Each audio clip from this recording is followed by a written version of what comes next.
All right. Well, good morning, everyone. Good morning, Greg. Good morning, Austin Sohr, our guest today. Thank you so much for coming on, man.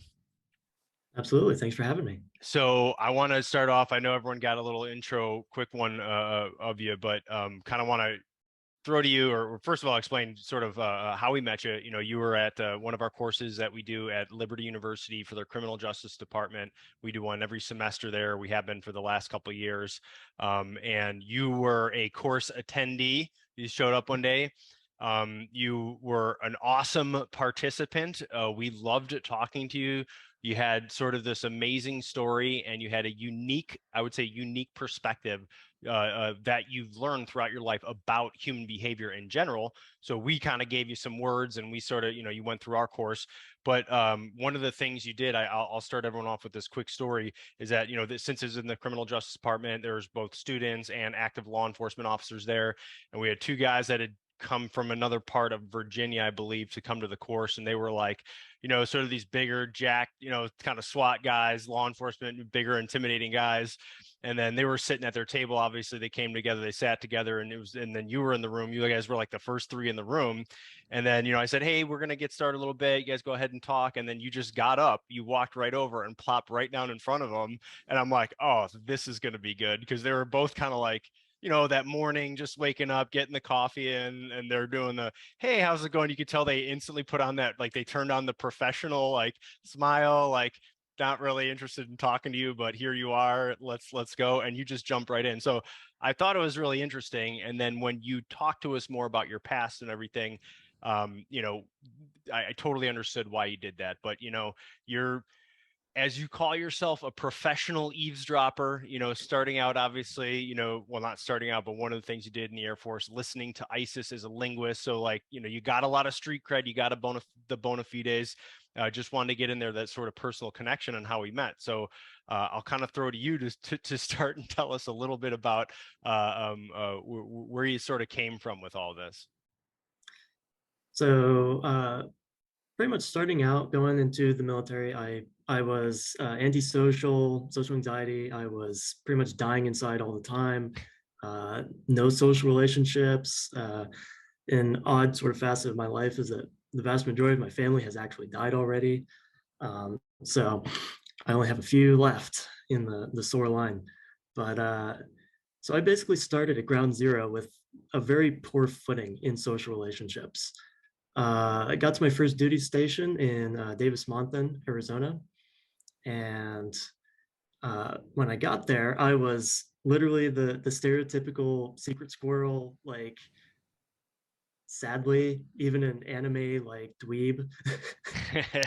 um, uh, at that point, I recognized my life wasn't going to get any better by doing nothing. And so I had to do something. So what I did in Arizona is I literally just went to the mall, walked up to the frailest, kindest looking grandma I could find, and just started talking to her. And from there, I went to the old grandpa with the World War II hat on. From there, I went to the Vietnam vet, down to people my age. Still working on the approaching women, but it is what it is. you So know is Brian. yeah, I am.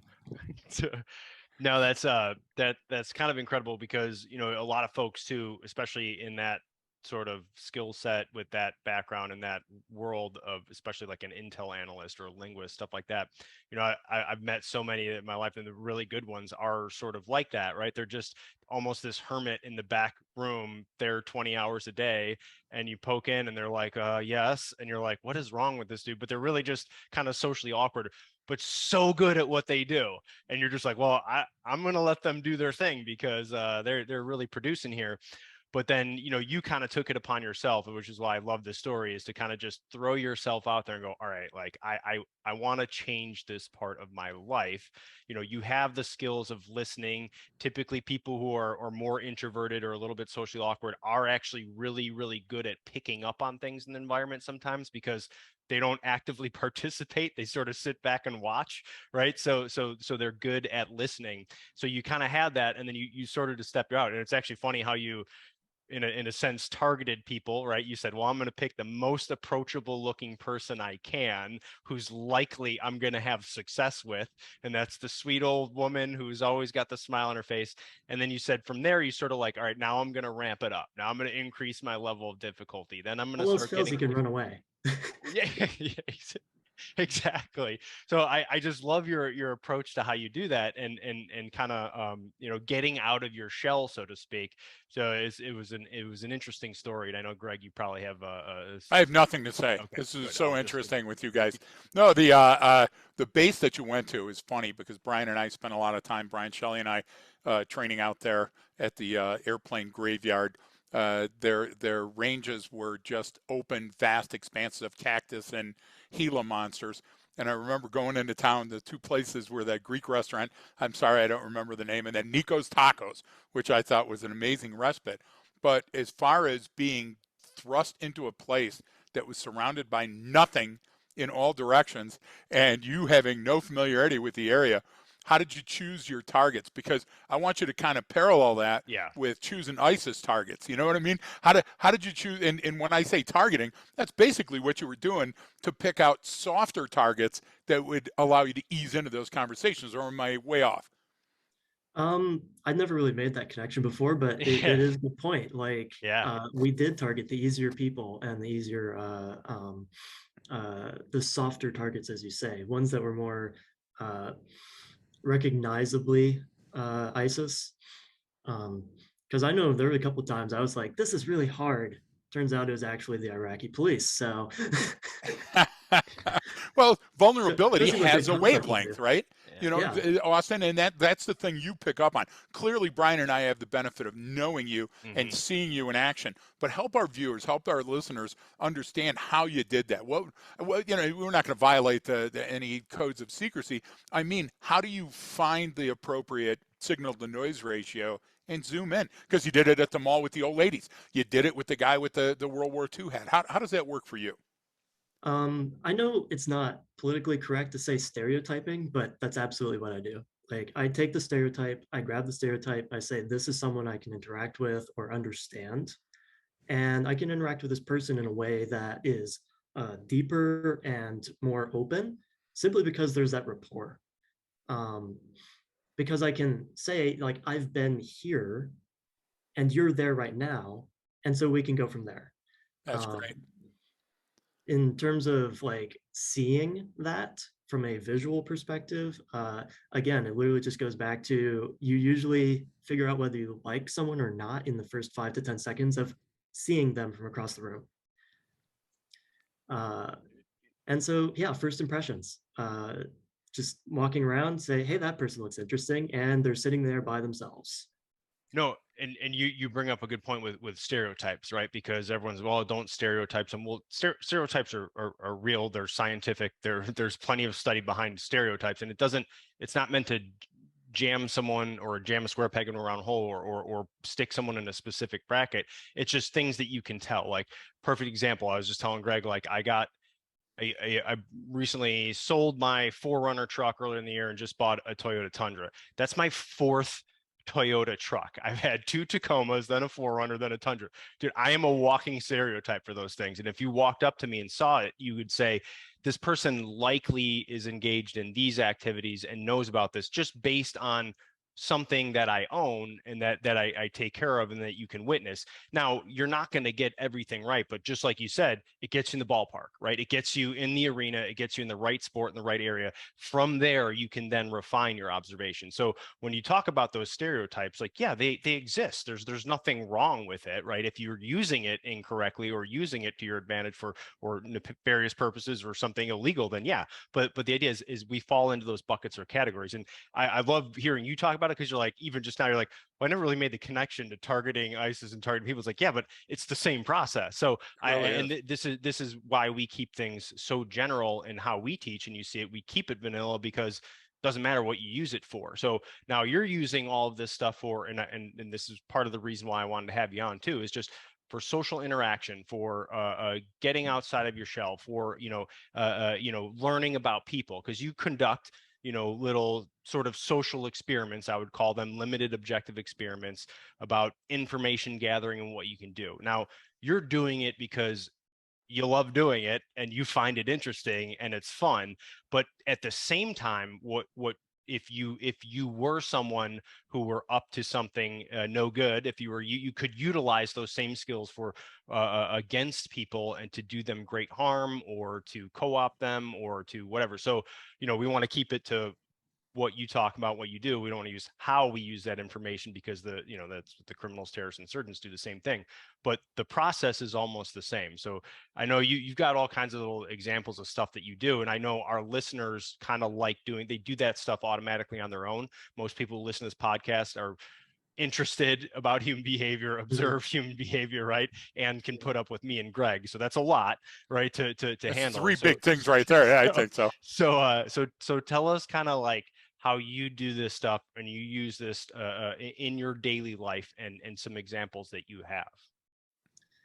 Well, oftentimes what it looks like is I'll learn some interesting tidbit maybe from modern psychological research, or maybe I'll be reading a book and have a wild idea out of that. Um, when I first learned about proprioception, right, the awareness of the space around you, like it's the underlying sensation that drives the personal bubble, right? When I first learned about that as a cultural norm, I had this friend who is of Hispanic descent. And I recognize that people of Hispanic descent generally have a smaller personal bubble than us, Americans with our 20-foot wide personal bubble. Like, why are you in my state? Yeah. So he and I were invited to essentially a Bible study, and it was our first time there. We didn't know the people. It was our first time in the house, and it was just him and I. We were the only two people who knew each other, versus all the other people at the Bible study who knew each other, separately. So him and I were talking, and I just thought, maybe I should try this proprioception thing. I took a step back away from him, nonchalant, just like, tell me about that. And he took a step forward, and I took a step back, and he took a step forward. And every time that we did that, I sort of shifted over to this side of the room, moved to this hallway, went to the bathroom, ended up in the other person's bedroom for some reason, took him outside, did a round around the backyard, took him back inside, right back to the kitchen where we started. This took about an hour. That's great. In that hour afterwards, I told him, like, guess what? You just went on a tour of the building and you had no idea. And he stopped and he's like, wait, what? He looked around. He's like, no. And I literally took him to each room. I was like, have you been here? He's like, how? Yep. So What our unconscious mind is constantly doing is it's searching for normalcy and a baseline in every environment, because we need to know immediately, or at least very quickly, if we have to kill or make love to or fight and eat the people that are around us, right? And what you did, we talk about sometimes in class, because each class is different, what we're trying to convey, of course. But I narrated a story about talking to somebody in Detroit during an interview, and then talking to somebody in Powderhorn, Colorado. And when you go up to a rancher and farm or a farmer in Colorado, you're talking across the hood of the pickup truck, and that's plenty close. You certainly don't go over and stand virtually toe-to-toe with them, because you'll turn them off and shut them up very quickly. And so if you master that, we call it the dance, because if somebody was watching you with the drone while you were talking to your friend, they would have seen that it's almost like a waltz. You're waltzing around using your force to project or to push or pull a person proximically. See, that's amazing to me, because you find a concept and then you immediately test the concept. Test it, yeah. And that's what you did in the classroom. Look, it's no secret. It's probably at 100,000 now, but I know that I've personally taught tens of thousands of people over the year different skills. And so in those classes that are 30 or 50 or 100 people, there's very few immediate linkages with personalities. But every once in a while you have one, and that lasts. Like, a person could call me out of the blue and go, hey, I was in your class in '97 and you did, and I'll remember that person because of something unique. You were unique to that entire class. Yeah. And we were spending more time watching you because what you did is you broke down people psychologically and physiologically and sociologically, and that's what we're all about. And what I mean by that is you did it so unassumingly. You did it Hmm. in a manner that wasn't applying pressure, like a copper gets in for the interview. You know what I'm saying? And where I put you in reference to the door, how I sit, how I stand, how I phrase the question. That all has something. What you did is you plopped down and then you waited, and then you oriented, and then you broke the ice. And it was amazing because the Yeah. same process seemed to work on everyone. It just took a little longer on some. Now, I have a policy, and I'd like to see yours. I have a policy. I can tell right away if I'm getting somewhere, and if I don't, I back out immediately and go to another target. So, like when Brian and I are doing street interviews, I immediately pick the kind of people Brian sees me pick those people. I'll go in, and then Brian kind of comes on the periphery so he can videotape it or audio tape it, and so he'll see right away that I'll break contact early if I don't think I'm going to get somewhere with the person. How do you do that? How many questions did it take, or how many minutes, or what distance before? Because I'm sure that you've had times where you had to break contact, and not only with terrorists, ISIS members, but with just the people in the mall that you knew almost intuitively, immediately, you weren't going to get where you needed to be. How does that work for us in Sohr? I think there's two interactions that I recall. One happened like instantaneously, and I know exactly why. I have this process that I've sort of adapted from both the mall and college now, where I pull out the chair, I sit down, and then ask, "Do you mind if I sit here?" There's only two answers, Yeah. Exactly. right? Um, and in about 98% of the time, I get a yes. I don't know why, but people are just inclined to say yes. The only time I hear a no is no, and here's why, right? I'm off to a class, or I have work in an hour, or right, they explain why they're going to go to the next place. So now I have sort of, even in the rejection, I have a data point to start from. Exactly. Um, there's only one instance that I'm aware of where I pulled out the chair, and that itself was the turnoff for that individual. Um, the chair squeaked on the floor and it made a horrendous noise and it scared them. Being scared was what turned them off. But um, and then there's the second time that I am recognizing is I sat down with a lady who was probably the shyest, most reserved, like closed individual I've ever met. And no joke, I sat there with this individual playing 20 questions, getting yes or no. That's it, yes or no, Right. to open-ended questions for an hour. How tedious. Yeah. I But know. but you stuck in it. You stuck in it for an hour. Why? Because there was something you needed. What did you need? What I mean, you don't do it to be grueling.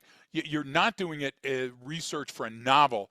What is it about Austin Sohr that says this person deserves that hour because I need to crack that veneer and get to that story?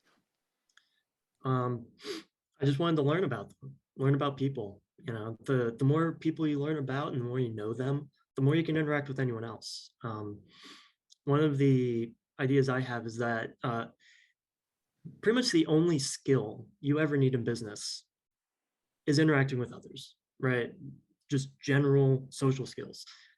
Anything else can be trained, right? If you don't have social skills, you are untrainable in anything else because you won't have the social skills to get the job in the first place. So knowing that though, your social skills early on were retarded.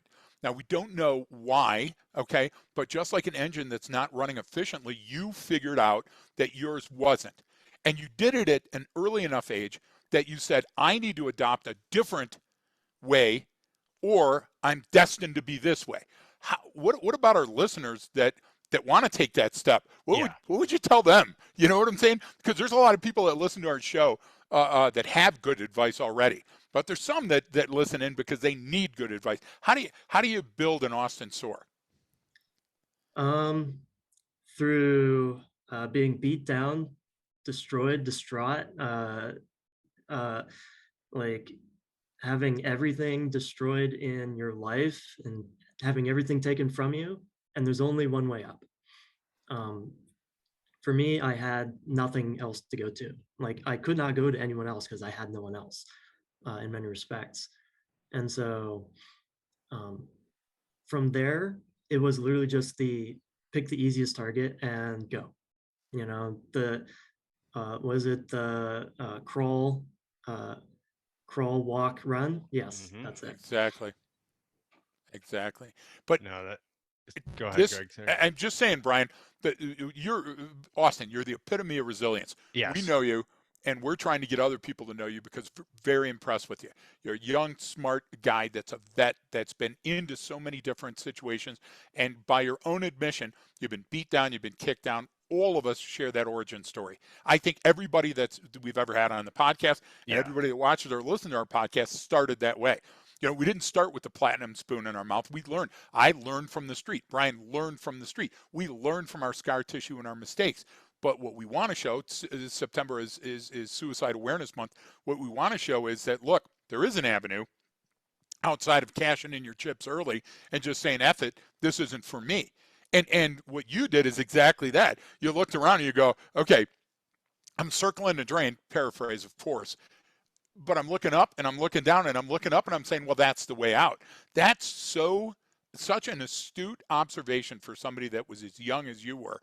And then going into the military, what a huge challenge, because people don't understand what it's like going into the military. Once you're on, as a Marine, the yellow boot prints, or once you're getting, jacked in line at a place like Fort Knox or Fort Benning with a DI up in your face, your whole world changes. And it's never the same. It modifies your DNA. How did they, or did you offer yourself? Like, did the military come and pick you for that MOS, or did you step in and go, hey, I think I would be good at this? How did that transition occur? So the origin story of joining the military is I am a third generation Air Force. So with a name like Sohr, I can't get away from it. Never thought of that. There you go. That or a massage therapist, I guess. I'm just saying. Professional bodybuilder, I suppose. There you go. But yeah, no, I was, so at 19, my mother died, and I was depressed for about that whole year. And eventually my dad was like, well, can't have you just sitting here doing absolutely bupkis. So join the military or join Walmart. Like, those are your options in this town. Like, that's where the jobs are. So I joined the family business, and when I went into the recruiter, took the ASVAB or whatever and got a pretty high mark. And they were like, wow, this is the best we've seen out of our office in a while. They're like, here, take this other test. And it's like, why am I randomly clicking moving dots on a computer screen? Why am I like trying to make up a fake language? This is confusing to me. I don't know what this test is about. Comes back, it's the ASVAB, the Armed Services Vocational, or no, DLAB, right. Defense Language Aptitude Battery. Yeah. Take it. I am 1 point below necessary for Arabic, so they threw in a waiver, got Arabic. So, but the recruiter literally brought back the AFSC and said, "Would you like this one?" Because it's the only one that came up. So obviously I was lied to. But wait a minute. Every single person that went in to the military went in with one notion of how things were going to go, and recruiters are perfectly skilled and adapted to put you where the need is, right? I mean, but you don't look back. I mean, you have to love the opportunities you were given, because you were eavesdropping long before you were getting paid to do it. Yeah. Right? And that's in any language. Brian, one of the things that amazed me as Austin is that I'm such a visual learner, and I created my entire program about baselines and anomalies from the visual perspective, right? And we talk about sociological and physiological and environmental, but one of the things that Austin does completely different is auditory. Yeah. I mean, he's almost all listening. you know, did you get that? That's what I kind of want to get into is, you talk about how you've developed this almost out of necessity. So literally sort of out of survival, you felt Yeah. sociologically like I need to survive. I need to develop myself in this way, which also works very well in a number of situations, not just with your role, what you did in the Air Force, but just in general in life. And so I'm curious because you are very, very focused on sort of hearing and listening and picking up on things. So one, how did you figure that's the best way? And two, what is it, when you're put yourself in a coffee shop, restaurant, wherever location, mall, what is something that immediately sort of piques your interest? What is something that you hear that you go, okay, that's a thread I can pull, or that's interesting to me? So give us sort of an example if you can think of one. Well, normally what I do is I try to pick the same spot. Much like you say, Greg, is establishing a baseline, right? Go to the same place over and over and over, learn what its peak times are, learn what its general noise is, what it generally sounds like. Like the coffee shop I normally go to doesn't normally have country music going, but it did yesterday, which means the owner is in. That kind of thing you can sort of eventually pick up on. Whereas if the other barista's there, he tends to go for the classic rock, right? And since each of them has their own flavor and style, you can tell who is actually the barista on call based on the music as soon as you walk in. And that's that. If you go to the same place over and over again, you can sort of establish baselines like that. Because if the owner's in, that'll change the dynamic of the room. If it's just a regular employee, that'll change the dynamic of the room. And then from there, I usually pick a place that's, I try not to be centrally located, but sort of back from the main door. So that I can, yes, visually see the room, giving myself the gift of time and distance, as I was once told. But great shout out, by the way. Also from there, being somewhat central but back a little bit gives you the 360 auditory environment.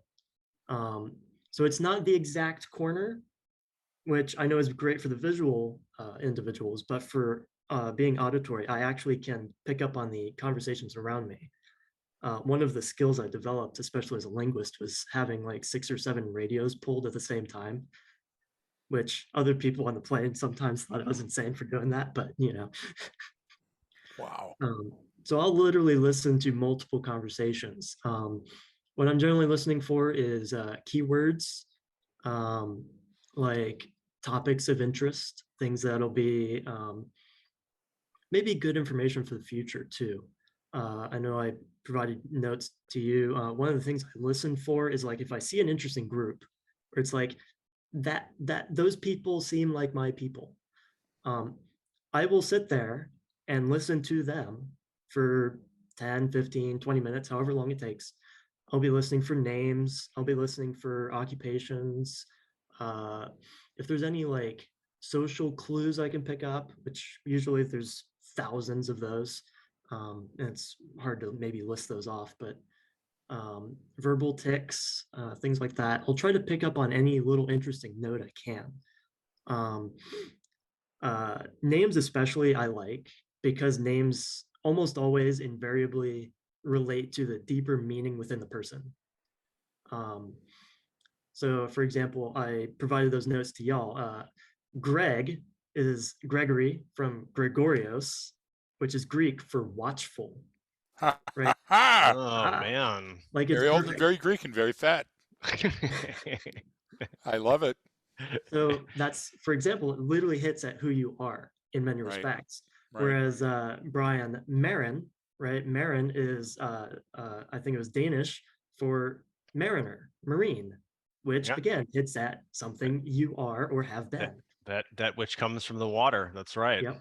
Exactly. So Sohr, as far as my etymological understanding goes, is a Germanic representation of Hebrew, right? So Hebrew for prince.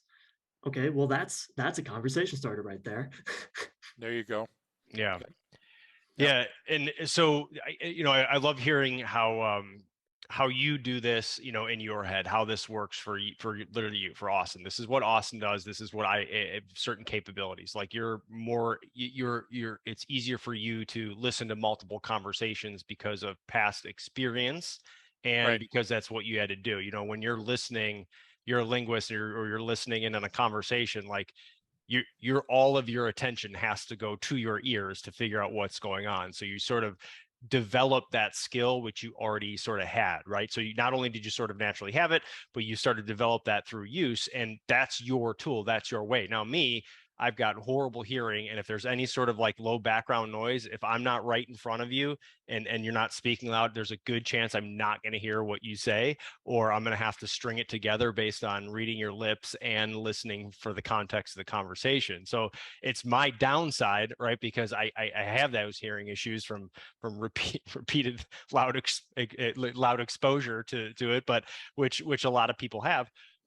So it's just kind of interesting how everyone's senses sort of act in a different way, and there's different meaning to different, we attribute value to different observations, whether that's an auditory observation or something you saw with your vision, and that comes from what we do. And now what yours is what's always interesting to us is what we saw immediately when we first met you the first day and you're going around was what your intent was. Like, because sometimes it can be off-putting if someone comes up to you or they are a little socially awkward, you're going to act a little awkward. Like, I do that too in some certain social situations where I'm like, I do the Ricky Bobby, where I'm like, I don't know what to do with my hands. I'm just gonna hold them right here. You know what I mean? Like, where so that comes across. So then what does that happen to? That can make the other person a little awkward.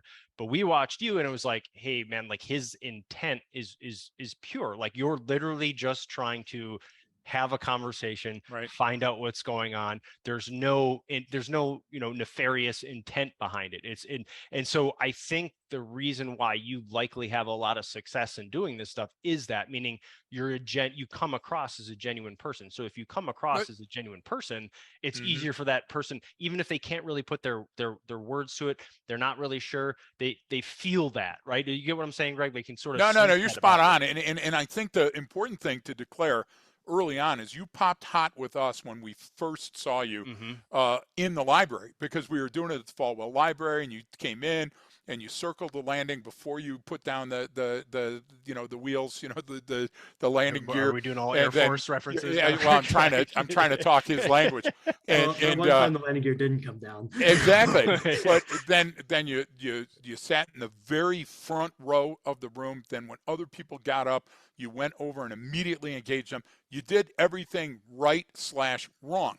What we had to figure out is which it was. Yeah. And then the demonstration of intent, because you did everything that a predator would have done, sizing up prey, but there was never the feeling that you were attempting to corral a victim. So then it became interesting to us, okay, on what level of the spectrum is this guy operating? Because clearly you had your own agenda. Those are all things that are important to us. What folks that are listening, or if you're watching, what Sohr perfectly described is sort of the fly on the wall and then narrowing it down to the specific target. So you're going broad target selection down to specific. And we do that. Brian and I, when we're conducting surveillance operations, we're 1,000 meters away. We can't hear a thing. We've got to take a look, and we start compartmentalizing our observations to tend to show us things. Then we have to move closer. Then we have to get evidence. Then, sometimes we're lucky enough to get a shred of hearing something, or some innuendo from somewhere else that we put together and go, wow, that's probably Redbeard, that's the guy we're talking about. But you had the benefit of approaching it from the completely other end of it, where you got to hear everything, and now you had to invent those characters. So fly on the wall is wonderful, because you catch people unaware that they're being sampled. And then you conduct not a random sample, because you weren't randomly fishing. What you were doing is you were scooping a little bit, and you were taste testing it, with your ears, right? To determine, okay, higher likelihood this batch is going to produce. I think that's amazing. You're speaking my language, no pun and pun intended, both, because it's not how I do things. but it works perfectly. And that's why when Brian and I talked about this and you reconnected after the class, we were like, we got to get him on the show. Why? Because our program is right more than it's wrong, but it's not the only program out there. All you did is modify your system to include auditory baselines and then fill in visual acuity where you can. But it wasn't necessary for you to draw reasonable conclusions. Now, you've modified it so you can do it in public, but you're much closer in than we have to be to make our assumptions. But you're almost like the other half of the same coin. Do you get where I'm going, Austin? You're like mining in the same minefield or in the same oil field that we are, but you're using a vastly different approach. Help me reconcile that. Help me. How did you feel after meeting Brian and I in the class, or had you attended a bunch of classes that had that similar aha moment? So I was actually part of the resiliency program in the Air Force, and as part of that, right, actually teaching it, it sort of gave me an opportunity to sort of round the room and interact with people as almost an instructor. And so I guess having the opposite side of the coin, being more auditory and more social with my interactions, as opposed to, say, needing to get a target or getting a piece of information out of someone to make a prosecution or something like that, is the end goal was to get close to the person. And most Yep. people want to be close. We're herd animals in many respects, right? We need each other. We cannot survive alone. And so I guess just driving into that fundamental need of social engagement and social uh, relationship, it really just, most people just open up.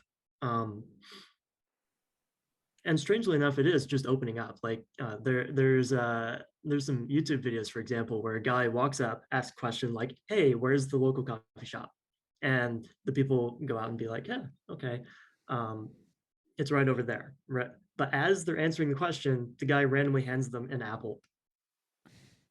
Right. So here's this person answering a question, having no idea there's an apple in their hand. He walks away, and they look down. It's like, apple. What? Where'd this come from? But it's because there is that fundamental need to relate, and people are so willing to open up and trust others just because of that need to relate. And so in many respects, like, I feel like the relationship aspect of like social behavior is pretty much the driving force behind most of people's actions.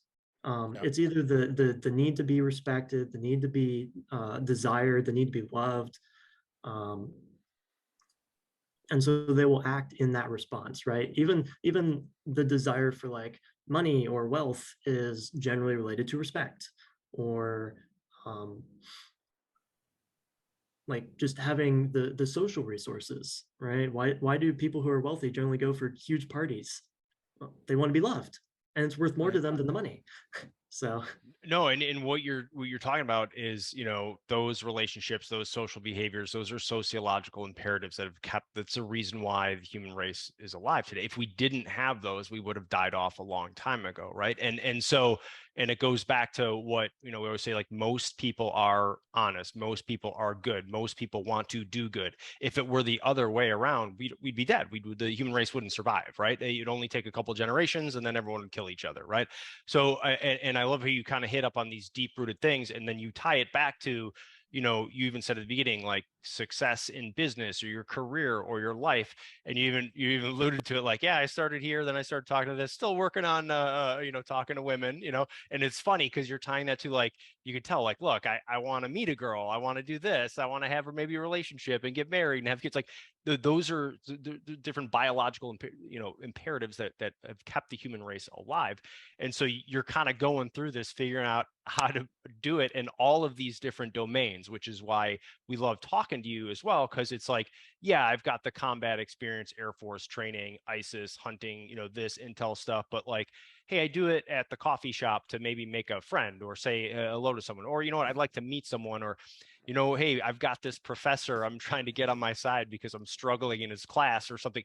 That's the idea behind it, is you're sticking to this universal bandwidth, right? And that universal bandwidth can be used for whatever situation, and it can be used in terms of good, which is what you're doing, or it can be used in terms of bad, right? It is part of the reason why I want to have you on, and to show how easy it is to sort of co-opt someone into going along with what you want. I mean, it's we always hear different crimes that happen or different situations. We're going like, how did they even get themselves into that situation? It's like, dude, you would have too if you were there, given the set of circumstances and these unconscious biases and unconscious reasons why you act a certain way in social settings, right? That's why it happens. That's why we go along. That's the crowd behavior. I always say it on when we talk about that stuff, is that most people one-on-one can be reasoned with, even unreasonable people, even people with different mental health issues or different, drug problems or something. At an individual level, you can really kind of talk someone off a ledge. You can relate to someone. But the larger that group gets, it's like the dumber we get as humans, right? So if I got a few friends with me, now I'm going to kind of be more into that pack mentality. Now you increase that number, now there's 100, now there's 1,000. Now I'm at a football stadium with 75,000 people and we're tearing down the fences, and you're doing, wow, that escalated quickly. It's like, yeah, like you just went along, you just completely immersed yourself and assumed this role of this group, and you almost gave up your own individual agency in a sense, and that's normal. That can happen. So I love how you're doing this in all Right. these sort of different domains. And one of the things you did kind of, I want to hit on specifically, kind of, because all these little things I like picking apart about what piques your interest, right? And one you said is like, listen for the future. Like, you're listening to a conversation, or you're in a setting and you're saying listen for the future. What do you mean by that? So the example I had is that one time I was at actually a different coffee shop, which has since closed down, unfortunately. It was my favorite hangout until it closed. But I was at this coffee shop, and there was a barista. So my dad was in town at the time. He actually thought she was cute for me, which is, it's nice. Yeah, not embarrassing at all, but yeah. No, but he wanted me to go basically interact with her, hoping to see what happens. So I go up, ask name, what do you do? You're in college, obviously in college town. What do you do? Right. And so from there, I got the name, relative age, uh, uh, what school she's at, what degree program, what she hopes to do for the future. Right. And also, after that conversation, I sat down with my coffee, and the person behind me in line starts talking to her. It's obviously a friend. So I'm sitting there listening, and what do they start talking about except the future? And what they end up talking about is an upcoming family gathering. And of course, I listen for key data, right? Location, time, place, who all's going to be there? Like her uncle, who's a security attaché at the Pentagon. Wow. Because I know that from her social media, which I have surreptitiously started looking at in the background. Sorry, Intel Field, Secret Squirrel. What can you do? Yeah, Yeah, but it's old heavy on habits the die hard. stalker. Yeah. You get what I'm trying to say. But people don't understand that you're not going to do that to forge a credit card or to get her in a compromising situation. The idea is that you are such a smart, wholesome kid that loves the 360 Yeah. of the situation. You need to know those things, and that's what makes you so perfect in that. So to use that, which is great, Brian. That was a great question, by the way. Austin, what do people accidentally divulge waiting for an elevator or on an elevator or in a line to buy their Starbucks that you could pick up on, that you might be able to turn against them, that we don't think we're kicking out? Is that an angle that you might be able to talk about? One time, I was sitting in, I think it was, I don't know if you know the Church's Chicken in Tucson, Arizona, but pretty sure I that's know where me I'm some at. Church's Chicken, my friend. Yeah. Been there And at 2 a.m. one Tucson's a great town. I shout out to everyone who listens from Tucson. Exactly. I love that city. So anyway. And I was sitting there, I think it was like a young adult group kind of thing. And there was a guy, I'd never seen him before. He was brand new to the group. And so I sat down at a table, and I tried to be the first one at a table so that others join me. Again, another psychological trick, just be like, I chose him, not the other way around. And so the next person that sits down is this individual I've never met before. He doesn't really say anything. He doesn't even say hi, as far as I recall. Two other people sit down. They're yakking it up. Who cares? They're talking about cheeseburgers or whatever. I don't. Boring. The one that's not talking is the more interesting one. And so as he's sitting there not talking, the other two get up and I say hi. And it's like literally as simple as hi. Within 5 minutes of that conversation starting, hi, how are you? Where are you from? What are you doing? What do you do for work? Blah, blah, blah. How are you? I've been having a rough time, actually. Right. So he opens up just a little bit and just something like that. And it's like, okay, finally, someone who didn't answer, I'm fine. Right. And within that 5 minutes, I had him open up about how he was feeling suicidal at the time, how he was going through a really rough patch, and how, like, I think it was related to a certain shameful act that he felt a lot of shame about. And so I won't obviously divulge, but the fact that he opened up instantaneously like that was something I had to train for a couple of years to get, which is an openness of myself, right? I have literally shared my deepest, darkest secrets in front of a crowd of 100 people, right? Literally with the Grand Canyon as my backdrop, 100 strangers in front of me open up and be like, hey, this is the most shameful thing I've ever done. Right. Yeah, and the only downside of that, Austin, was none of those people were there to hear you. Yeah, they were just on their vacation, so that was very That off-putting. was at a Disney resort. At the same time, it would have been nice if you had pants on, Austin. No, they actually were, because it was a one of those like religious retreats kind of thing. Yeah, exactly. Yeah. No, we were. But that, no, listen. What you're talking about is you're reconciling you. You're fixing you so you can go and be a receiver to others. That's such an essential part. Look, every situation that happens is human to human. Everybody that thinks tech is going to solve something, or computers, or I have this ability to do that, it's going to come down to human conversation or lack thereof. As a matter of fact, lack thereof or failure to orient towards something is one of the things that Brian and I pick up on most quickly, because that means that you're mission focused and therefore have a different agenda. So you're doing the same thing, but you're doing it by saying, hey, listen, this is me. This is who I am. Where are you at right now? The worst thing, when I have two friends that call me and they go, what are you doing? Every time I answer the phone. I hate that. And I tell them right away, I hate that. I go, that's not how you start a conversation. How do you start a conversation? Hey, what's on your heart? What do you mean, what's on my heart? Yeah, you know what's on my heart today? And then all of a sudden you're talking. And you know what? As a hostage negotiator, you certainly have to talk. You got to get people talking, because the more they're talking, the less they're shooting and killing, right? So I applaud you for doing that. We're making fun of you because we know you and we love you. But how did that help you? When was the first time you had the epiphany that you had to be that open, that you couldn't be a good receiver if you weren't that open with potential people that you're going to meet? That's a good question. Yeah, it's a hard question. He didn't know he was going to be grilled. He thought it was going to be the hostage show. Remember when that happened? It was somewhere between 7 Habits of Highly Effective People and How to Screw Friends and Manipulate People. I actually really don't like that book. No. Well, there you go. That's Brian's example of good and evil. You had Harry Potter's wand. What are you going to do with it?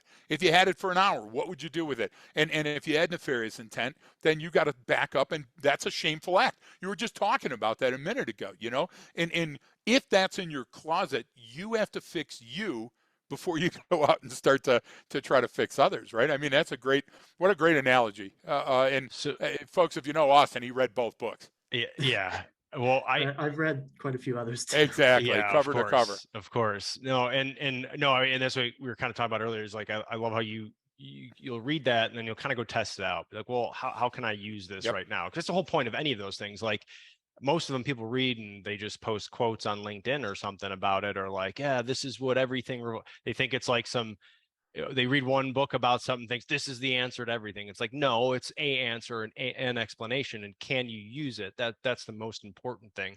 But I'm curious too, is do you think, and I guess, thinking about different interactions and good or bad with people, or just general everyday stuff, do you think the way you approach things or the way you look at things, does it help you kind of determine levels or any deception from someone? And deception, I mean, in the most broad general sense, right? Like all humans lie about things every day. All Like, the time. they're all constantly. Doesn't necessarily mean it's something serious. It's even, you just said, hey, how you doing? Oh, I'm fine, man. How are you doing? It's like sometimes that person's not fine, right?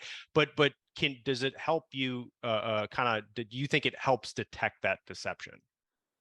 Um, I think I am less of a lie detector because I never really needed that for my particular skill set. But in terms of like reading people, um, there was a time I sat down with a lady and she was like, "Oh, it's just such a dreary day. I feel so sad because it's raining." I was like, "You are an empath." There And she you was go. like, "How did you know?" Yeah. Told me. Uh, But then So sometimes the answer is that obvious. I love it. right. Actually, a lot of times it is. So.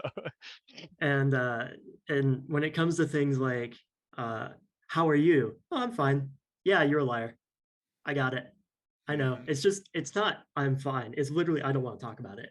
Right. Like there's never a time that you're fine. I've never met a person who is fine. That's it. That's it. Yeah, and those conversation enders are for the people that are more mission focused, where they I we were doing a series of experiments, and I said if you walk through briskly and when you see somebody you say zigzag, they'll say zigzag right back to you instead of good morning. And we were coming up with the wildest terms and going around doing it, and everybody answered whatever you said, stomach ache, and they would stomach ache to you, buddy, and then we would joke and stuff. And why is that? Because people are prompted for social interaction, right? And all you have to do is manipulate it a little bit, and we have fun with those things. That's why we do those experiments. If you have, I think the gating mechanism is if you have an ulterior motive and you want to use that intimacy or social intercourse or line of questioning to gain an advantage, I think that's when it becomes immoral specifically, and sometimes illegal. So the difference is what you do because you're a wonderful human, you want to understand other humans, and you want to interact, you want to have a friend everywhere that you go. And I really feel that same way. Not so much Brian the angry gnome, but he's getting a soul. I think he ordered it on Slowly. Amazon, I've been slowly looking but for it. surely. Yeah, Yeah. exactly. Like the what is the character that has to sew his shadow back on? But the idea is that I can spot a me in a crowd and know whether they're good and evil much more quickly than anybody else. Do you find that you have that as well, where you can take a look and see when a person's being genuine and when a person's being disingenuine? Because to me, that's better. I think that's a more pointed, a more laser focused question than lie detection, because everybody Yes. lies and there's so many Yeah. ridiculous Yeah. standards that people hold Yes. to, and there's no way to prove any of that shit that's Yeah. out there. Pardon my language. But what about genuineness, Austin? How do you feel that? Because we're back to emotion and human interaction again, right? um so when I was my first time being a supervisor in the Air Force, I told my airmen, um the Air Force like slang or motto is integrity first. Well, we're linguists. What do? We look up words. What is integrity? Well, it comes from integer, meaning one, whole, cohesive, unit, oneness, unity. We are a unit, and if we are not one, we do not have integrity. We have to work together. We do have to be whole, which means that you yourself have to be whole. Because if you are not whole, if you are not wholesome, if you are not cohesive within yourself, you're going to crumble and fall, and everyone else is going Right. to fall with you. Right. Which is probably an unlikely thing for most people to hear from a first line supervisor who's never had a supervisee before. Right. Right. But No, but that demonstrates again the level of, for example, side note, Brian's a kind of a hole. But look, what that just shows is how deep you are when you go into something. For example, integer. Okay, who would go there? You go there. You like to hear the piano playing while you're reading the menu and smell the steak Diane cooking at the next table and getting the full effect of life. I think that's so key to our listeners and our viewers. Yeah. That's what Brian and I do.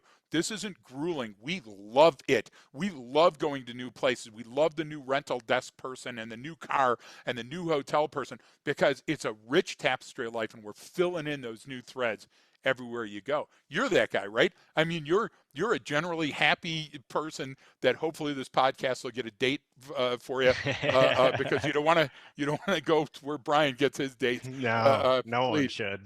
No one ever should have to Yeah, go that. so deep But into you feel that, Craigslist. right? I mean, you're Yeah. looking forward to every new encounter. Yeah, am I reading that right? I'm looking forward to a longer life than most. Yeah. I've already had the hit bottom, Suicide Awareness Month. So I've been through that, right? My weapon of choice was a red Z06. So thankfully, I didn't ruin that beautiful car. But Yeah. in the end, here I am. And I look forward, as you say, to the rest of life. And I guess part of the fact that I do look for so much more. Originally, you were asking about like lies, right, and deception. I've found that deception and lies are usually the most commonly repeated thing, the thing you hear the most, and Right. probably the things you most believe. So it's not so much that people lie as it is they truly, honestly believe things that are untrue. That's Right. what I've generally discovered. Um, and so I try to expose and find those understandings that aren't necessarily true, right?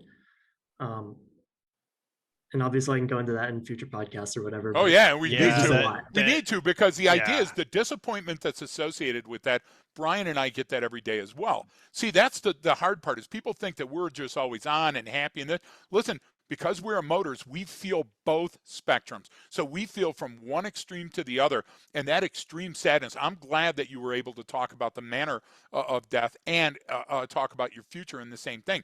The difference would be that if you were talking about a manner of death and associating it with how you felt and how disappointed you were, and you didn't have it tomorrow, then we would need to talk. You get what I'm trying to say? And Austin, I know I'm preaching to the choir here, but folks, Yeah. if you're dealing with a sister or a brother or a kid that doesn't understand those, it's okay to get knocked down and get back up. We do that every time we go somewhere. It's hard for us to get you know how hard it is to walk into a room and say, hey, we're here to teach you a new Yeah. thing, and everybody in the room is a skeptic. So it's not all easy and fun and happy, right, Well, Brian? I mean, yeah, and what what your kind of story too highlights, Austin, for me is what I try to tell people is like, everyone you meet, every interaction, there's so much more to everything in life than we ever realize. Like, I mean, you just brought up some great examples, but you're talking about the etymology of words, where they come from, yep. and this meaning. All that stuff has so much meaning behind it, and we all take it for granted, or we don't know. That could be certain measurements and length, and why something's cut a certain way is because it has a meaning and this is the purpose for it.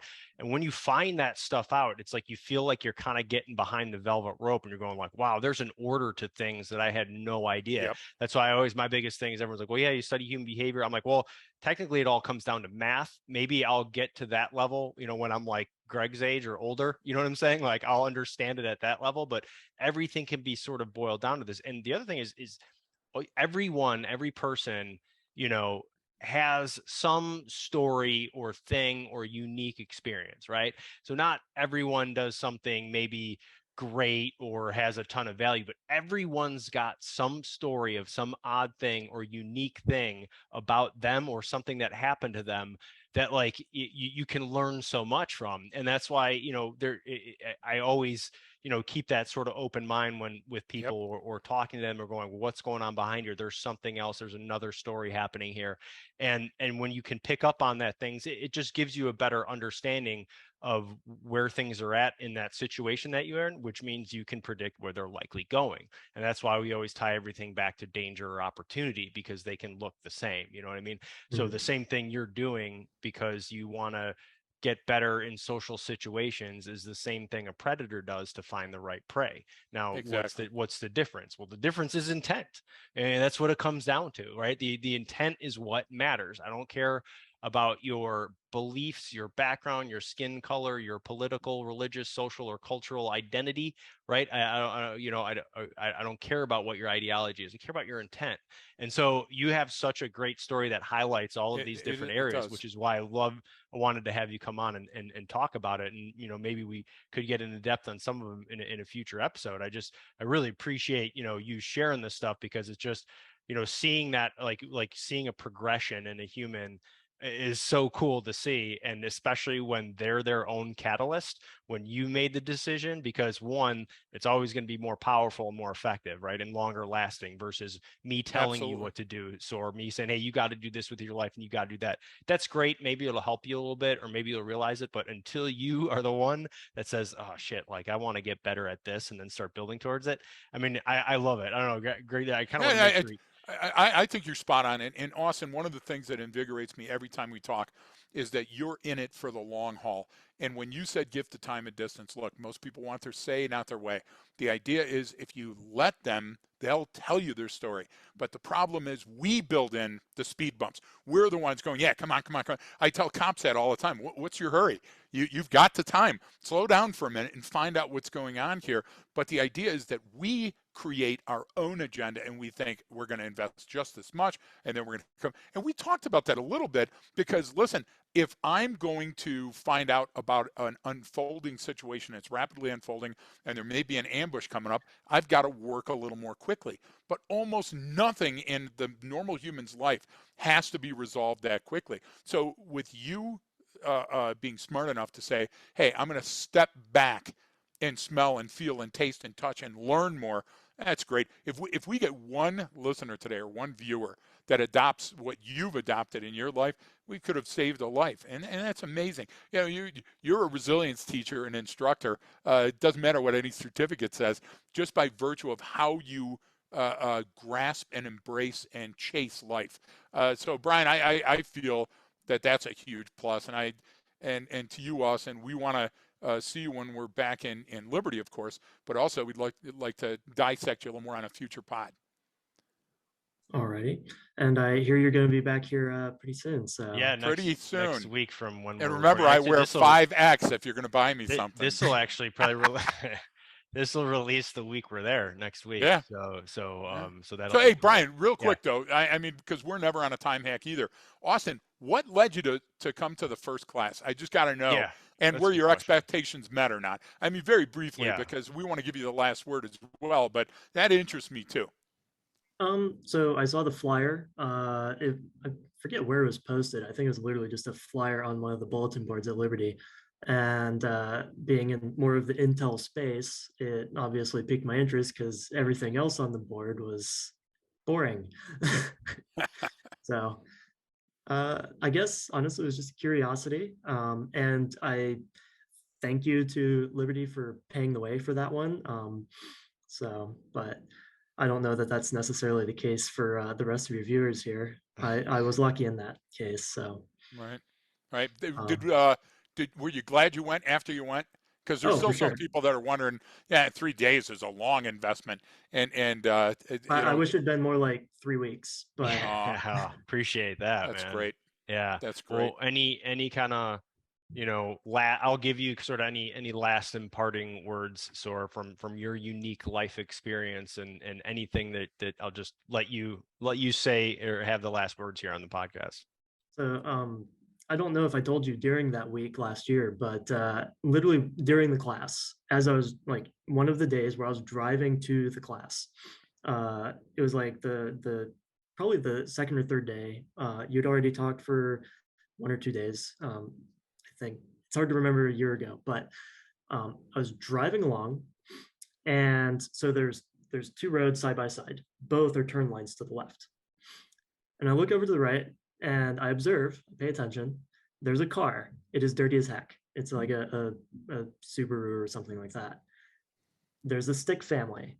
Normally, I would recommend ripping all of those off. Mm-hmm. This Right. particular individual had only ripped one off, very intentionally, because it was the only clean spot on the car. It was where the male of the stick family would have been. And I'm like, that is a clean spot on the car. And that's the woman driving. She is not going to be in a good state of mind. Green light goes. I keep on the brake. She swerves all the way into my lane, swerves all the way back off of into her lane. And I'm sitting there like, wow, just paying attention just saved me a car. That's it. So, That's it. That's like What a great such a story. perfect story. I mean, that nails exactly what we're talking about and how to use that information and drawing likely and reasonable conclusions based off of it. I mean, we could do an entire That's an episode. that's an hour and a half segment in class, Greg. I mean, honestly, just on that. I love hearing that. So that's so cool. That you picked up on that. So, and we want to at least honorable mention in the first book that you write, because you've got great things ahead of you. Yeah. And I tell you what, I'd be in line to buy that book, Austin. You've got so much to share. Yeah. I started about 3 of them, so it's hugely thankful. It'll be like an asterisk, Greg, and then like tiny print at the bottom, like it'll be something like that. But that works for us. Me too. Yeah. Well, thanks, man. We really appreciate you having on, for coming on, sharing your story. I'm excited to get this one out there and see what people say, and then hopefully maybe sometime in the future we'll have you back on and jump into something in detail. But we appreciate it, man, and we appreciate everyone listening. Thank you so much. You can always find more at the Patreon site. Please, if you enjoy the episode, share it with your friends, get the word out there, follow us on social media, and don't forget that training changes behavior.